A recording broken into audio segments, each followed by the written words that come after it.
A 17-year-old girl, a simple hoodie, a business-class ticket, a senior flight attendant, a face full of rage, a shout that echoes through the cabin. What starts as a power trip over a carry-on bag quickly spirals into an international incident. But this flight attendant, blinded by her own prejudice, picked the wrong passenger to bully. She thought she was shouting at a child. She had no idea she was shouting at the one person who could bring the entire airline to its knees. She makes one call, and by the time they land, well, they don't. The relentless, manufactured chill of Chicago O'Hare's Terminal 2 did little to cool the nerves of Maya Johnson. At 17, she was already a veteran of solo travel, but this trip was different. This wasn't a holiday visit to an aunt. This was the culmination of 800 hours of coding, soldering, and obsessive debugging. Tucked inside her reinforced, regulation-sized carry-on was Helios, her prototype solar-powered atmospheric water harvester. It was her ticket to the Caltech Innovators Summit in Los Angeles, an invitation-only program for the top young minds in the country. Maya pulled the strings of her Stanford hoodie tighter. The hoodie, a gift from her father after a campus tour, was her armor. It was soft, anonymous, and, as she was often reminded, deceptively casual. It was the kind of garment that made people in the first-class lounge, where she was currently sitting, courtesy of her father's meticulously managed frequent flyer miles, look at her twice. First, with the glance of, "Is she lost?"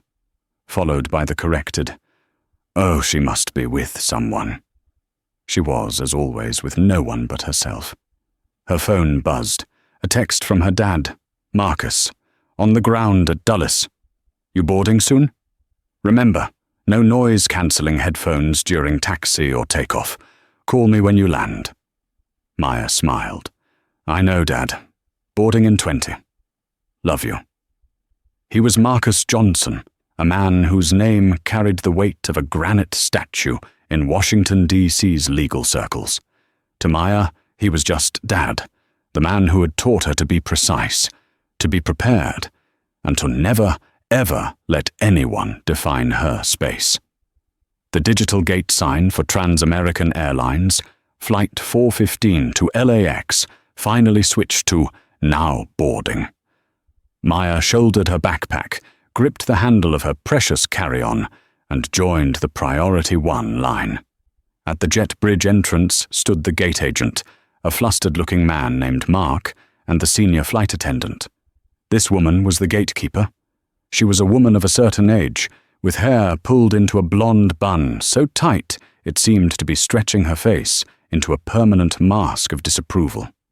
Her name tag, affixed to the stiff, navy blue TAA uniform, read Barbara Albright. Barbara was scanning the line, her eyes flicking over passengers with the detached scrutiny of a cattle judge. She smiled, a thin, rehearsed crack in the mask, for the businessman in the tailored suit. She offered a nod to the woman with the designer handbag. When her eyes landed on Maya, the smile didn't just fade, it inverted into a faint, but perceptible, sneer. Maya felt the familiar, cold prickle. It was the look. "Are you sure you're in the right place?" Look. She ignored it, her face a mask of polite neutrality, and held out her phone with the boarding pass displayed. Barbara scanned it. The machine beeped. "Business class, seat 1B. Barbara's eyes snapped from the phone screen to Maya's face, then down to the Stanford hoodie and the slightly scuffed sneakers. The judgment was silent, but deafening. 1B, Barbara said, her voice a flat, nasal monotone.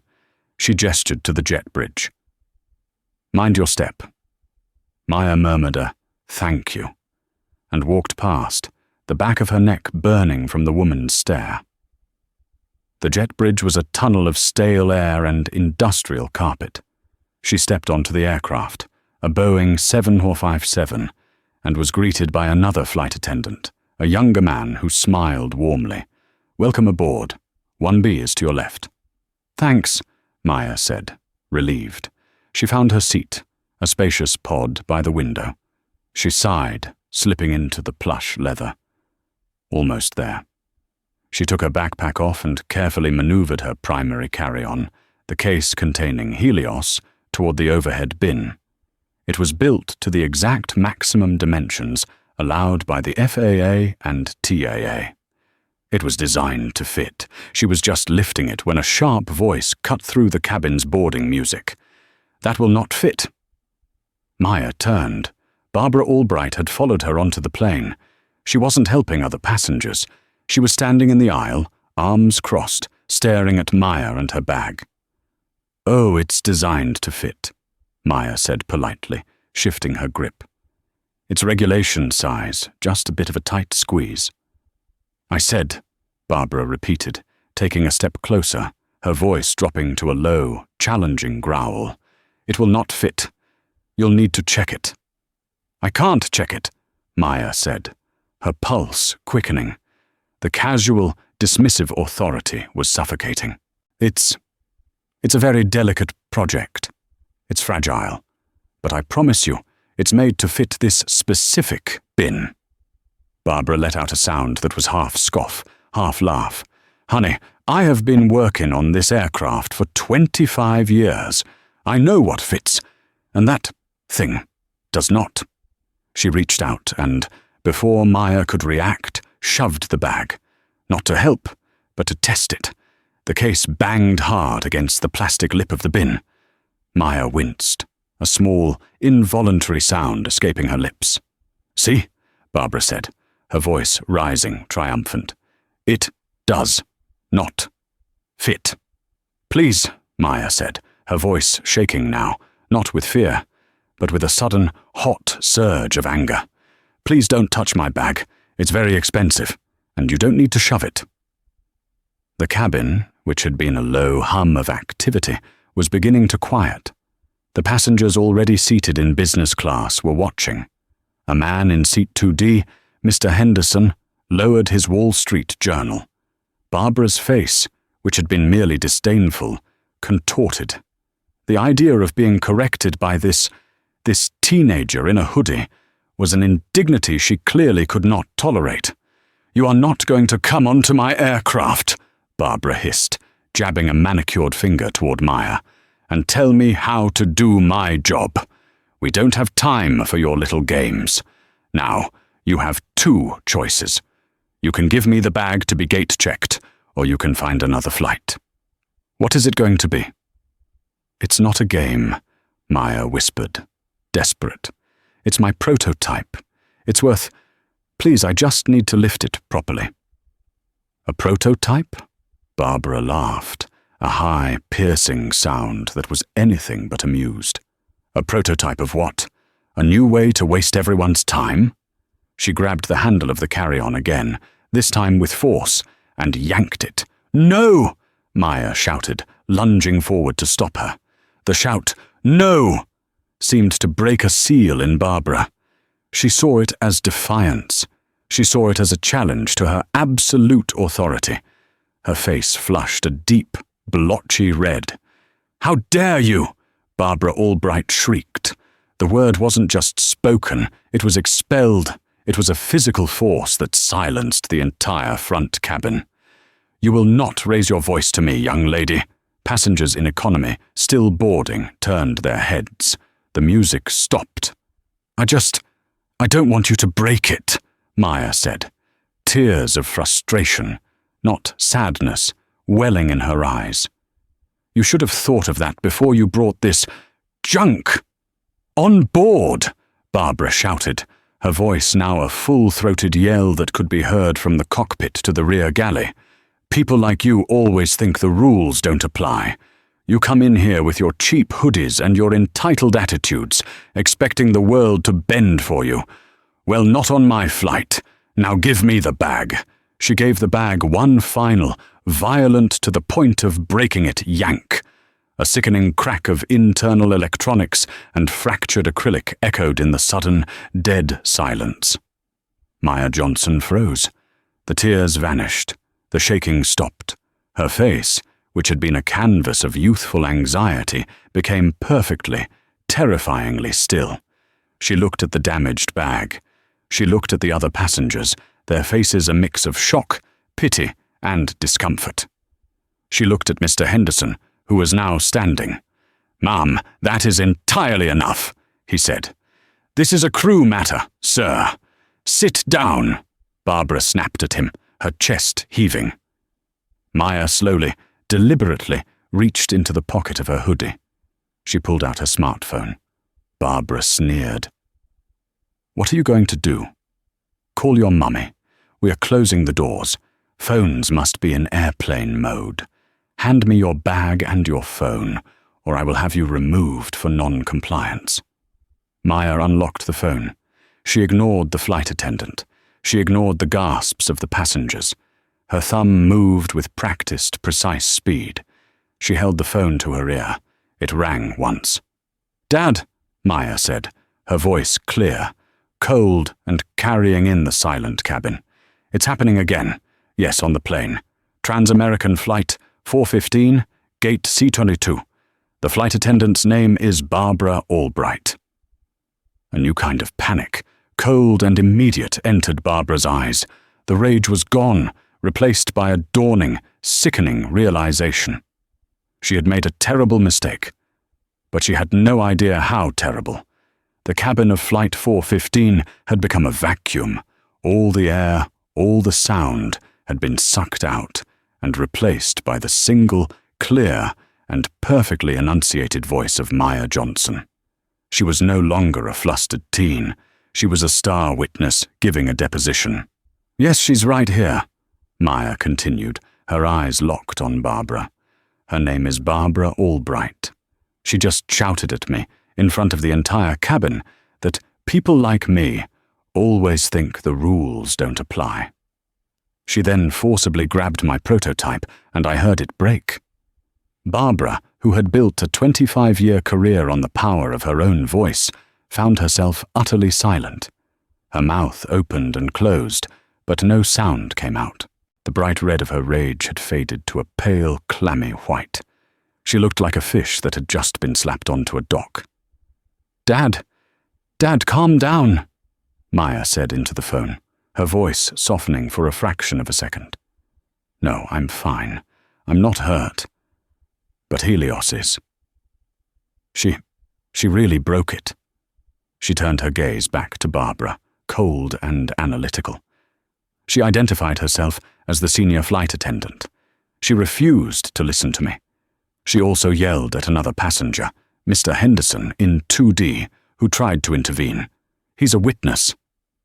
Mr. Henderson, a man in his late 50s with a kind, serious face, nodded slowly. "I am," he said, his voice loud enough for the phone to pick up. "I'm a partner at Sidley Austin. I saw the entire interaction. Her behavior was abhorrent." Barbara's head swiveled, as if looking for an ally. The other flight attendant, the young man, was standing frozen by the galley, his face ashen. In the aisle, just behind the business class curtain, a young woman in her early 20s, Chloe, had her phone up, not in a call, but in a way that was unmistakably recording. The little red light was on. "Barbara!"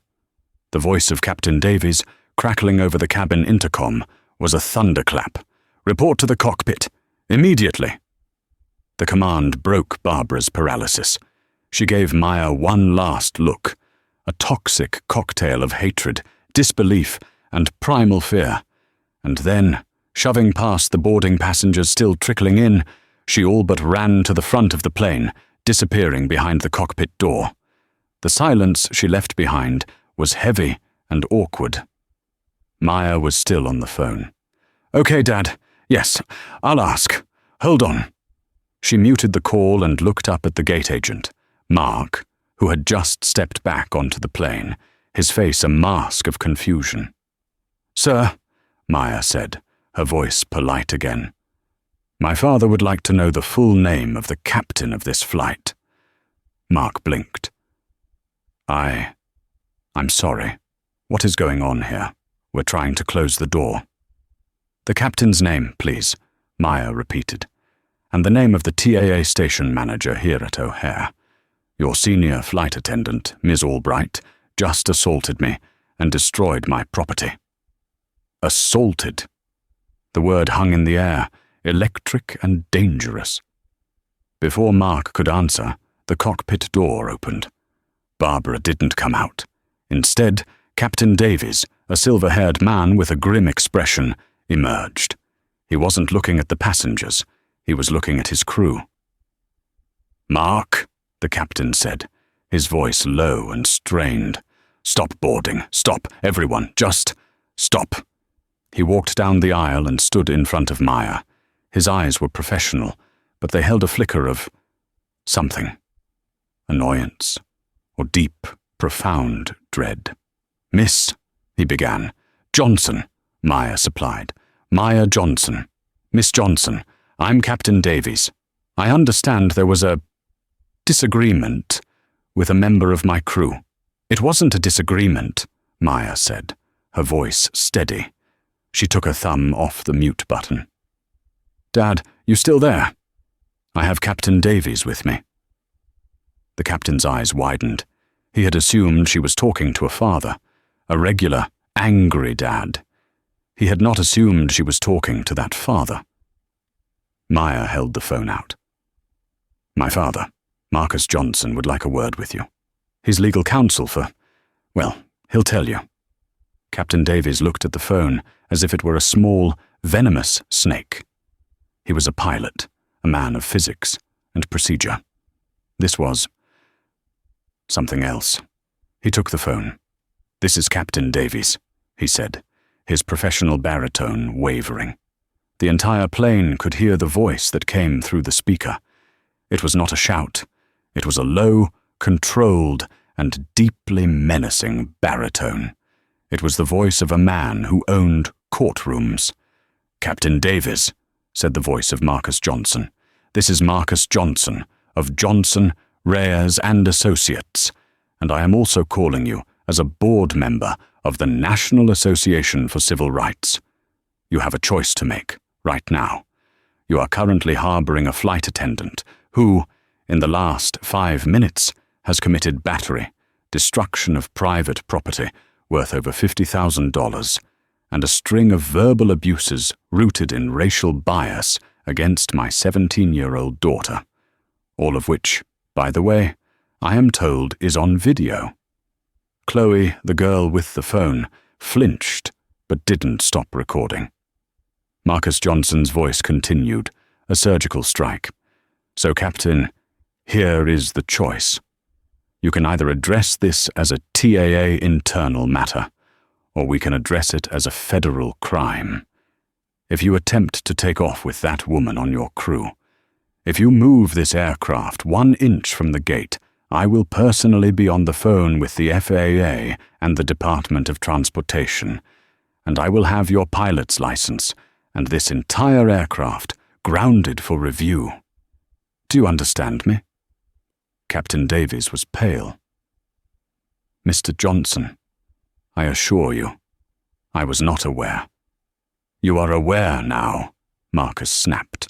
"I have already filed a preliminary complaint with TAA Corporate Counsel, which is why your phone in that cockpit is about to ring. I have also forwarded this complaint to the DOT. You have 60 seconds to tell me that Ms. Albright is being removed from this flight, or I am escalating. Your 60 seconds starts now." The captain handed the phone back to Maya, his hand shaking. He didn't speak to her. He turned and looked at the gate agent. "Mark." "Mark," Captain Davies said, his voice a strained whisper. "Get Mr. Fields. Get the TAA station manager down here, now, and call operations. Tell them we have a security situation. A crew-related security situation. No one is going anywhere." He turned and looked at the passengers in business class, who had witnessed the entire drama. His customer service voice was gone. "Ladies and gentlemen," Captain Davies announced, his voice tight with a fury Maya couldn't quite place. "It appears we will have a procedural delay. I would advise you all to remain patient." He looked back at the cockpit, then at Maya, then at the damaged carry-on.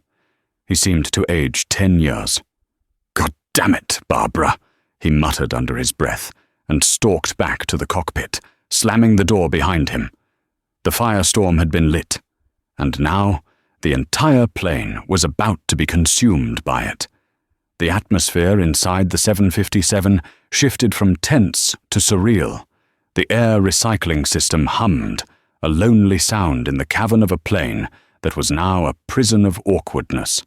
Passengers in economy, sensing the deep structural wrongness of the situation, began to murmur. Maya Johnson sat in seat 1B, phone still in her hand. She was the unwilling epicenter. Mr. Henderson in 2D had his phone out, but he was typing, not recording. Maya guessed he was sending an email, likely a detailed statement, to her father. Chloe, the young woman from economy, had been politely but firmly asked by the other flight attendant, the young man, whose name tag read Alex, to return to her seat, which she had. But her phone, Maya was certain, was still active. Barbara Albright was, for the moment, a ghost. She was sealed in the cockpit with a captain who now, very clearly, despised her. The seconds ticked by. 1 minute. 2. Then things began to happen, all at once, in a cascade of corporate panic. The jet bridge thumped as it was redocked. The fasten seatbelt sign, which had been off, was switched on, then immediately off again, as if in confusion. A man in a sharp, ill-fitting suit, sweat beading on his high forehead, bounded onto the plane. He was Mr. Fields, the TAA O'Hare station manager. He bypassed Maya completely, his eyes fixed on the cockpit door. He rapped on it with an authority that was immediately undercut by the tremor in his hand. "Captain Davies, it's Jim Fields. Corporate is on my line. They're apoplectic." The cockpit door opened. Captain Davies stepped out, his face a thundercloud. "Jim, good. You're here to handle this. My crew is compromised." "Where is she?" Fields demanded. "In there," Davies grunted, nodding at the cockpit. "Refuses to come out. Says the girl set her up." Fields looked as if he might be sick. He turned his head and, for the first time, seemed to see Maya. He plastered on a smile that was a grotesque mask of terror. "Miss Johnson, I am so terribly sorry. James Fields, station manager. I want to assure you, Trans-American Airlines does not condone—" Maya just looked at him. She didn't need to say a word.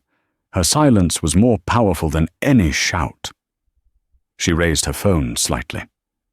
"My father is still on the line, Mr. Fields," she said, her voice like ice. "He's on a conference call now, actually.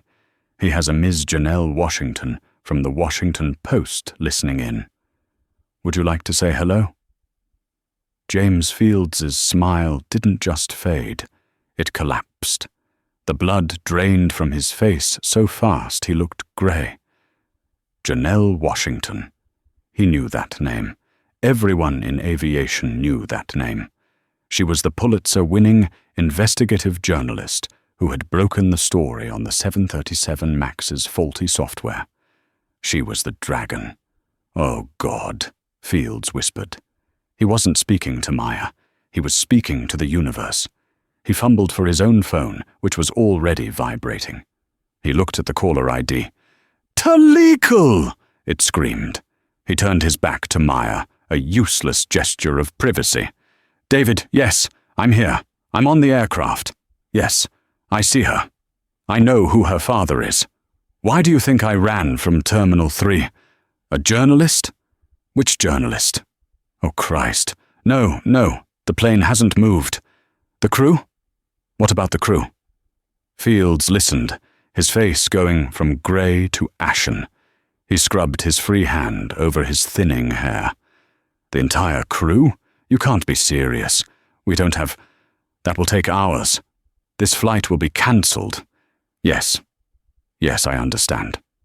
Operational necessity. I will. He hung up. He looked defeated. He looked like a man who had just been ordered to scuttle his own ship. He turned to the cabin. He looked at Captain Davies. "Captain," Field said, his voice trembling with forced authority. "By order of TAA Executive Council, your entire flight crew, yourself included, is being removed from service, pending a full investigation. This aircraft is grounded. We are deplaning." Captain Davies, for his part, just nodded grimly. It was the call he expected. And Barbara? Fields's eyes were cold. Barbara, too. But she's not to be removed from service. She is to be suspended indefinitely, and she is to be escorted from the premises by airport security. Not TAA security, airport security. The distinction was critical. This was no longer an HR matter. It was criminal. "Ladies and gentlemen," Fields said, stepping into the aisle, his voice booming with false confidence. "This is Station Manager Fields. On behalf of Trans-American Airlines, I must apologize. Due to an unforeseen crew-related issue, this flight, TAA 415, is now cancelled." A collective, outraged groan erupted from the entire aircraft. This was no longer just a front cabin drama. This was 180 people whose plans, connections, and lives had just been detonated. "Cancelled!" a man yelled from the back. "What the hell does crew-related issue mean? We're all on the plane." "We will be deplaning immediately," Fields continued, shouting over the rising anger. Please, collect your belongings. TAA agents at Gate C-22 will have rebooking information and vouchers for hotels and meals. We apologize." The cockpit door opened. Barbara Albright emerged, but she was not the same woman. Her makeup was streaked. Her tight bun had come partially undone, wisps of blonde hair framing a face of pure, distilled venom. She saw Fields. She saw the deplaning passengers. She saw Maya, who was still on the phone. "You!"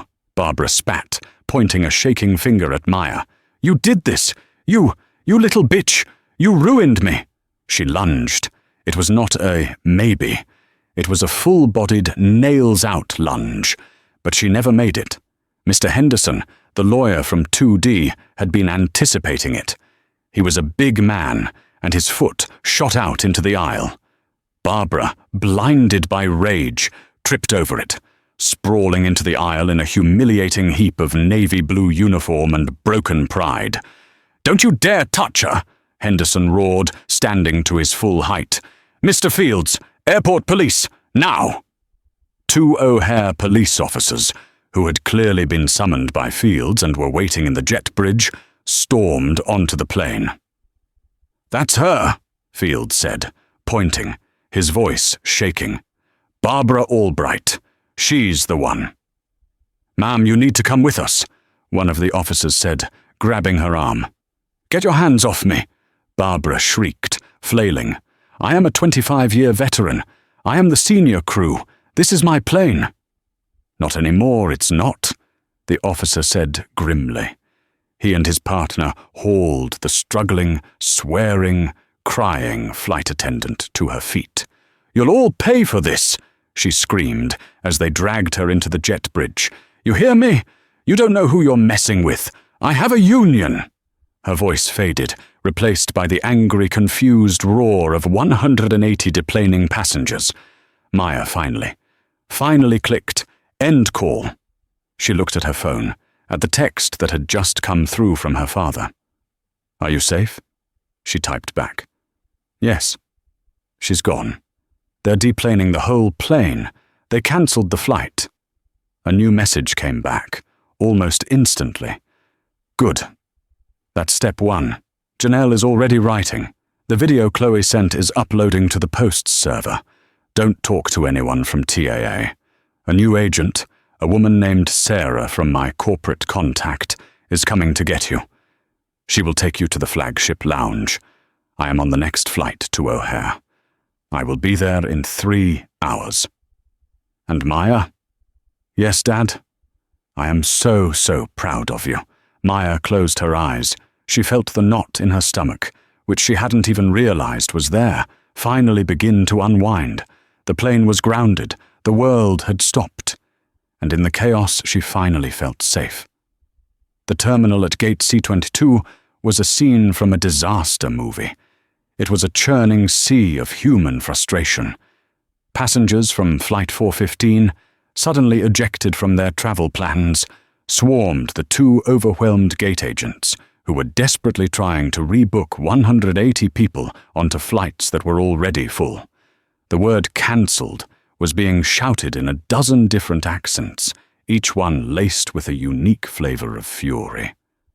What do you mean? The next flight to LAX isn't until tomorrow morning. My sister is getting married. A $15 food voucher? Are you kidding me? This is Chicago. Through this vortex of chaos, Maya Johnson walked, pulling her backpack and the carry-on case that held the broken remains of Helios. She felt 1,000 eyes on her.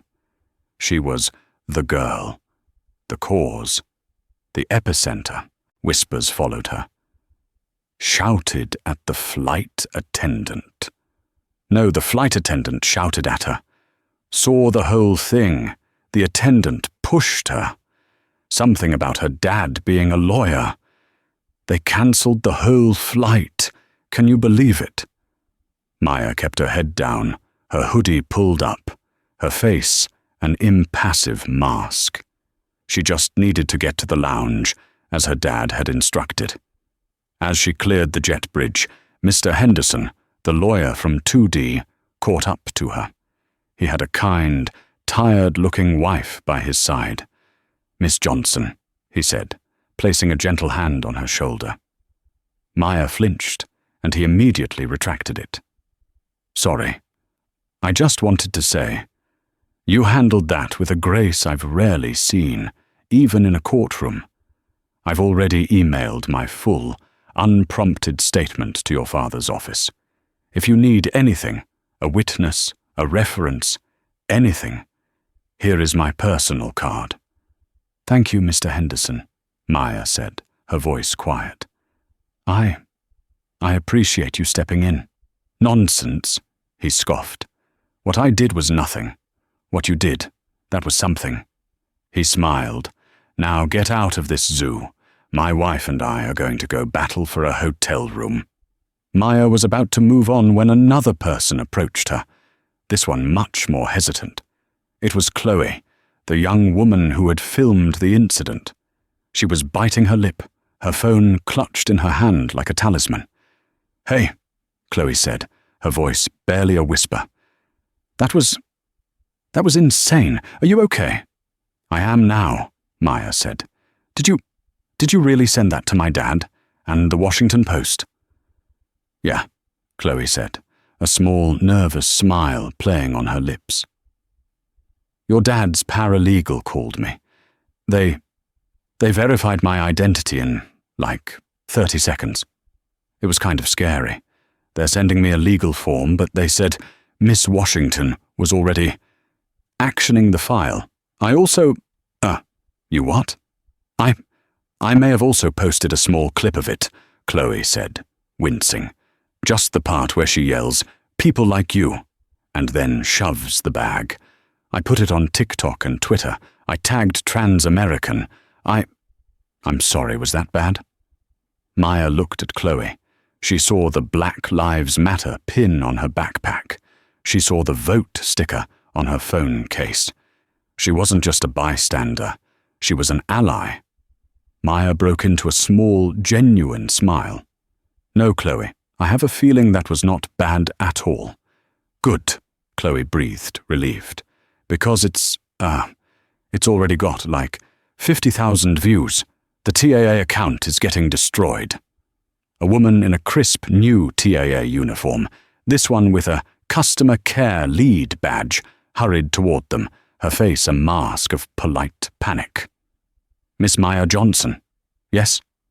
My name is Sarah. I'm here to personally escort you. We have a private room for you in the flagship lounge. We've also secured you a seat on our 8 p.m. direct flight to LAX. On American, our partner airline, of course. She was talking a mile a minute. And we've already dispatched a courier to retrieve your checked luggage. Anything you need. Anything. A meal, a new bag. We are so sorry for the experience. Maya nodded. This was the woman her father had mentioned. Okay, Sarah.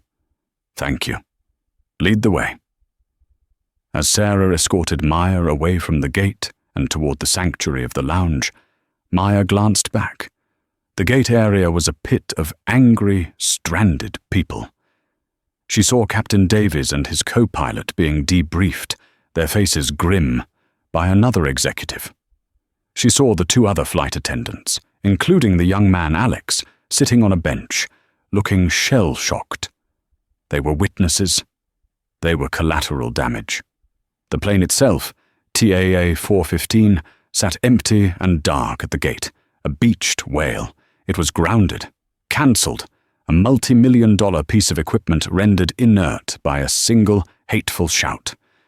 Meanwhile, 30,000 feet over Pennsylvania, Barbara Albright's day was just beginning its downward spiral. She had been processed by O'Hare Security, charged with simple battery, a charge Mr. Henderson had called in a favor to expedite, and released on her own recognizance. She was now in the back of a cab, her union rep screaming in her ear through her phone. People like you? Barbara! What in God's name were you thinking? People like who? Barbara. Who did you think she was? She was a non-compliant passenger, Barbara sobbed into the phone. She was wearing a hoodie. She wouldn't listen to me. She refused to check her bag. It was junk. It wasn't junk, you fool. The union rep, a man named Don, roared. It was a $50,000 piece of scientific equipment. You didn't just yell at some kid. You assaulted the daughter of Marcus fucking Johnson, the civil rights lawyer, the guy who sued the city of Chicago and won. And not only that, you did it in front of a Washington Post journalist's niece. No. Wait. Oh God, it's worse. The call was to the journalist. Live, while it was happening. Barbara's sobs hitched. What does that mean? It means, Don said, his voice flat, that this isn't a suspension we can fight. This isn't a retraining situation. The video is already on every news channel. The TikTok has, let me check, 1.5 million views. It's the #1 trending topic on Twitter. Barbara Albright, ta disgrace, flying while black. No. TAA has already invoked the morality clause in your contract. They're terminating you, for cause, effective immediately. You're losing your pension, Barbara, your flight benefits, everything. They're going to try and make an example of you to stop the bleeding. But the union, Barbara whispered, the cab rattling over a pothole. The union can't help you, Don said, his voice cold. You are toxic. You're a nuclear-level PR disaster. You. He sighed, a sound of utter exhaustion. Barbara, you didn't just get grounded. You flew your entire career, your entire life, straight into the side of a mountain. The call clicked off. Barbara was left alone in the back of a cab, the smell of cheap air freshener mixing with the sour stench of her own despair.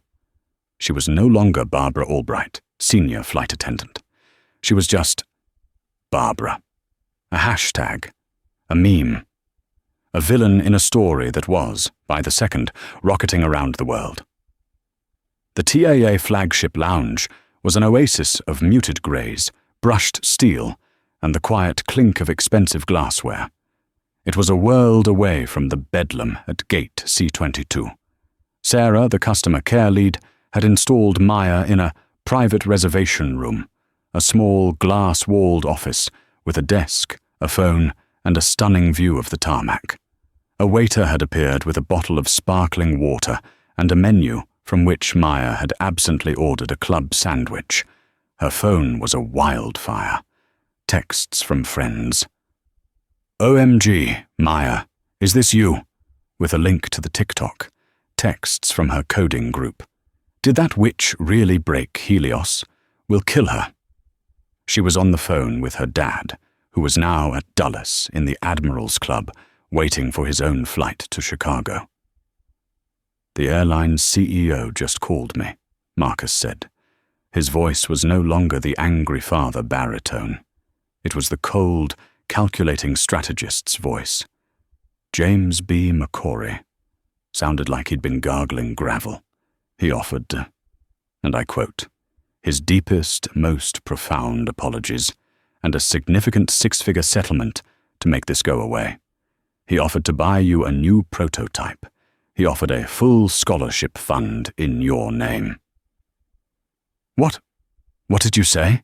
Maya asked, nibbling on a French fry. Marcus chuckled, a low, dangerous sound. "I told him I wasn't for sale, and neither were you. I told him this wasn't a negotiation. This was a public reckoning. I told him that 6 figures was an insult. The damage to your reputation, to the idea of a young black woman being in business class, was a multi-million-dollar problem. I told him that the only reason I was still on the phone with him was that Ms. Janelle Washington was busy writing the first draft of an article that was going to evaporate 10% of his stock value by morning." "Dad, he's panicking, Maya. They're not panicking because of what Barbara did. They're panicking because they got caught. Because of the video. Because of who you are. This is the only language they understand." He was right. And this was the twist that Barbara and TAA had never seen coming. The call hadn't just been to a lawyer, it had been to a crusader. The real unraveling, however, wasn't happening in the lounge. It was happening in TAA's corporate headquarters in Fort Worth, Texas.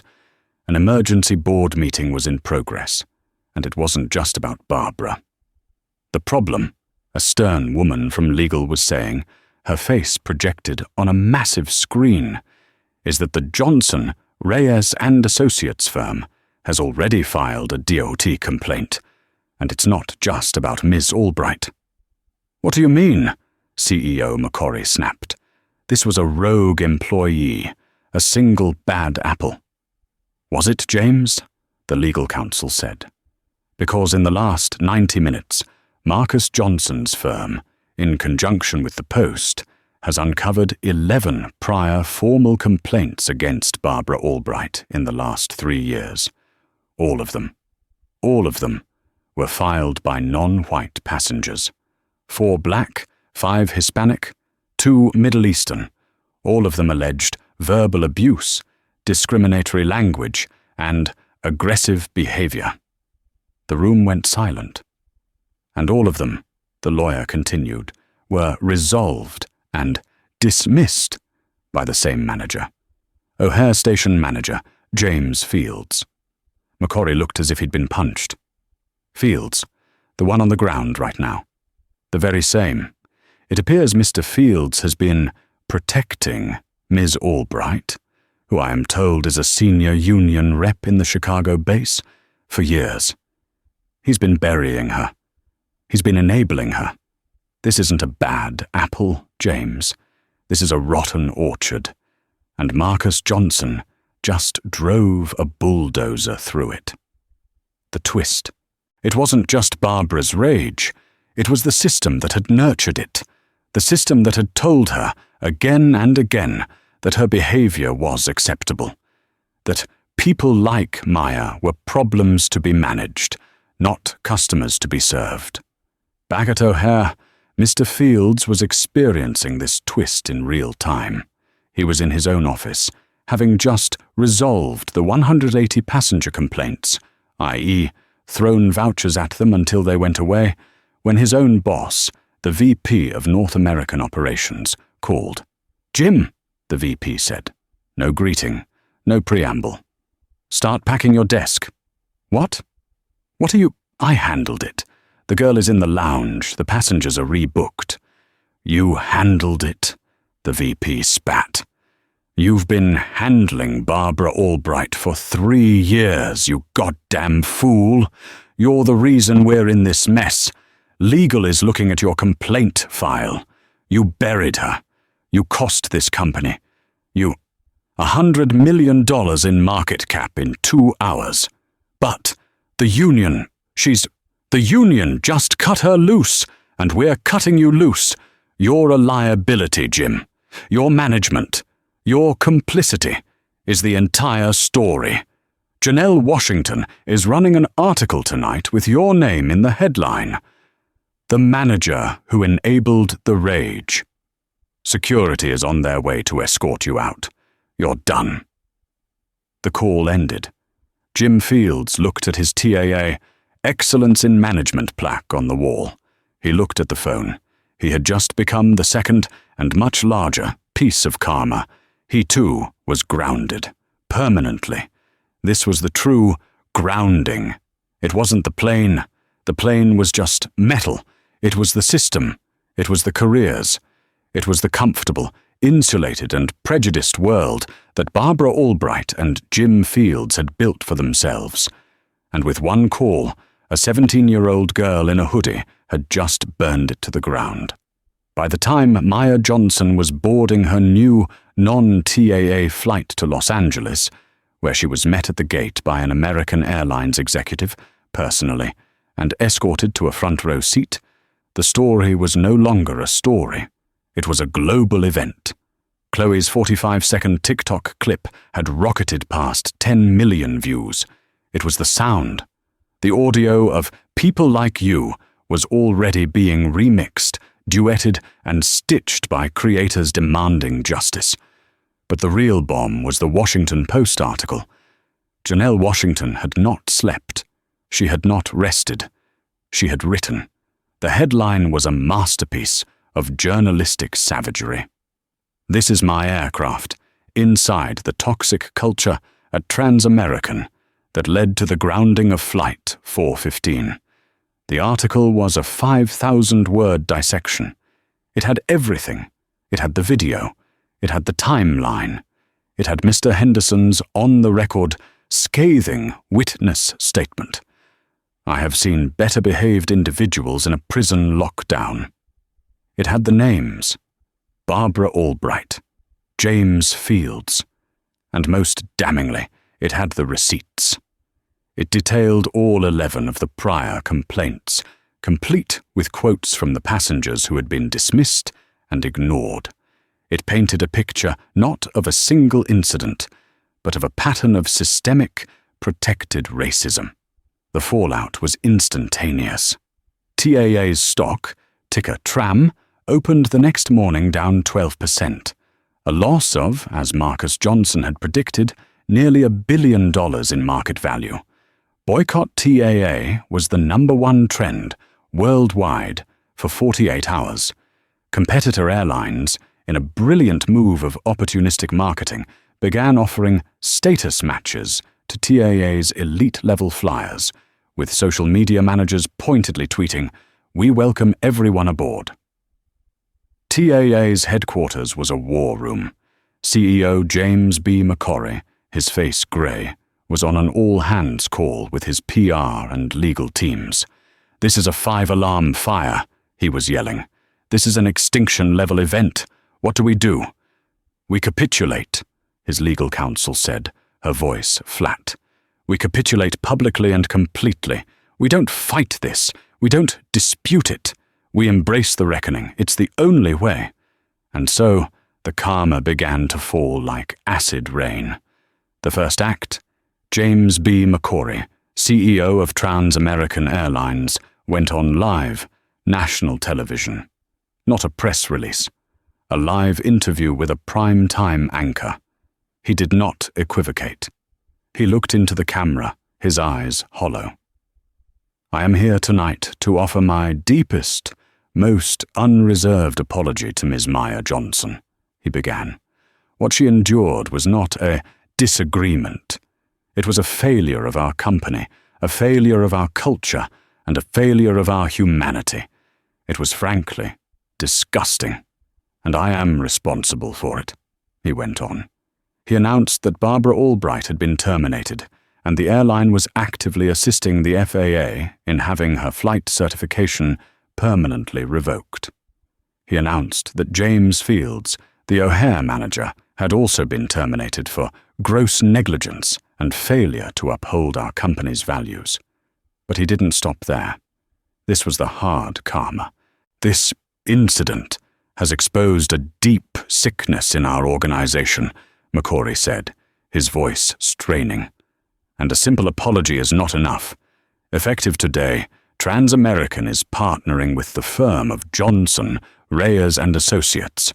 Yes, Mr. Johnson's firm, to conduct a top-to-bottom, independent audit of our hiring, training, and complaint resolution processes. This was a masterstroke. He had turned his greatest adversary into his partner. He was paying Marcus Johnson, handsomely, to fix the company that had wronged his daughter. Furthermore, McCory continued, we are establishing a $5 million STEM scholarship fund, the Helios Grant, for minority women in science and technology. The first recipient of this grant will be Ms. Maya Johnson, should she choose to accept it.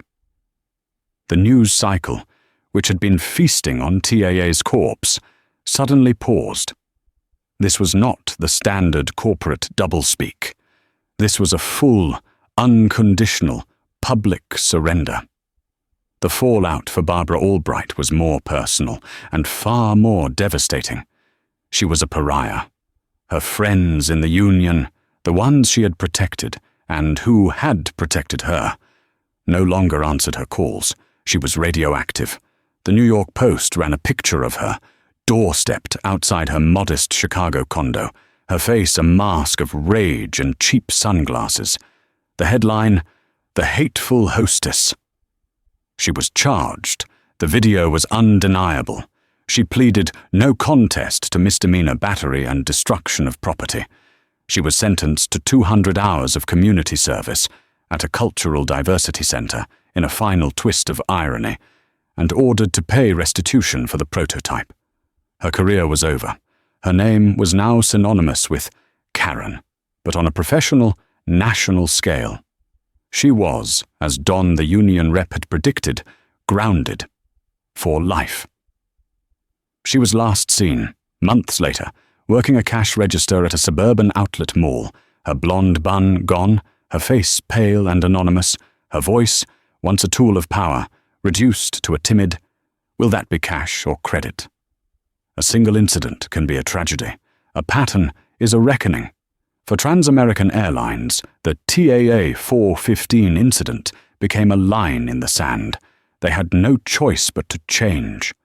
Under the ruthless, exacting supervision of Marcus Johnson's law firm, they tore their employee handbooks down to the studs. De-escalation and implicit bias training were no longer sleepy, online modules. They were full-day, immersive, and mandatory seminars, and the primary case study, the one they watched in horrified silence, was the high-resolution cabin footage of Barbara Albright's meltdown, intercut with Chloe's viral TikTok. The Barbara Albright training module became a verb in the industry, a synonym for a career-ending failure of character. Captain Davies and the other flight attendant, Alex, were cleared. Their testimony against Barbara was a key part of the investigation. Alex, in fact, was promoted to purser and was featured in TAA's new Welcome Aboard, Welcome All ad campaign. The TAA stock, after a brutal 6-month dip, began to climb back. They had taken the hit. They had survived. They were, by all accounts, a better, safer, and more inclusive airline for it. But this story was never about the airline. It was about Maya. She had missed the Caltech Innovators Summit. Helios, her 800-hour prototype, was a pile of fractured acrylic and waterlogged circuits. But the story had a life of its own. A week after the incident, she received a call. It was from the CEO of Intel. "Maya," the woman said, "I read Janelle Washington's article. I saw what happened. Your prototype. That was for the Caltech summit, wasn't it?" "Yes, ma'am," Maya said. "Well, forget that. I'm the keynote sponsor for the main Intel Developer Forum in San Francisco next month. It's usually for PhDs and tech leaders. I'm bumping one of them. The 10 a.m. slot is yours. You're not going to be a contestant. You're going to be a speaker. Tell them your story. Tell them about Helios." Maya's speech was a sensation. She didn't talk about Barbara. She didn't talk about racism, not directly. She stood on a stage in front of 5,000 of the world's top engineers, wearing her Stanford hoodie. She just talked about her project. She talked about the global water crisis. She talked about her design for Helios.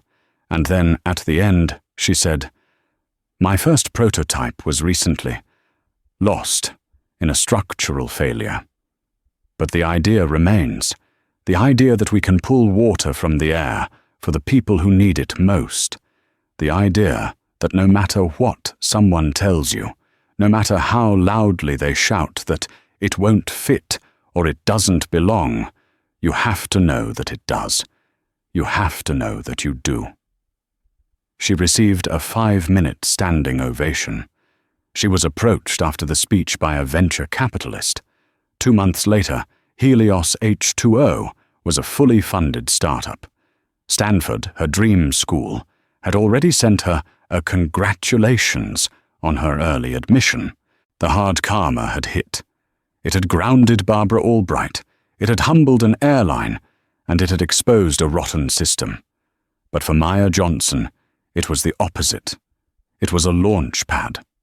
The final scene of this story takes place 6 months later. Maya Johnson is in seat 1B of a Trans-American Airlines flight to Tokyo, where she is opening her company's first international office. A flight attendant, new and professional, leans down. "Ms. Johnson," she says quietly, "I'm the purser on this flight. I just wanted to say, on behalf of the entire crew, it is a genuine honor to have you on board."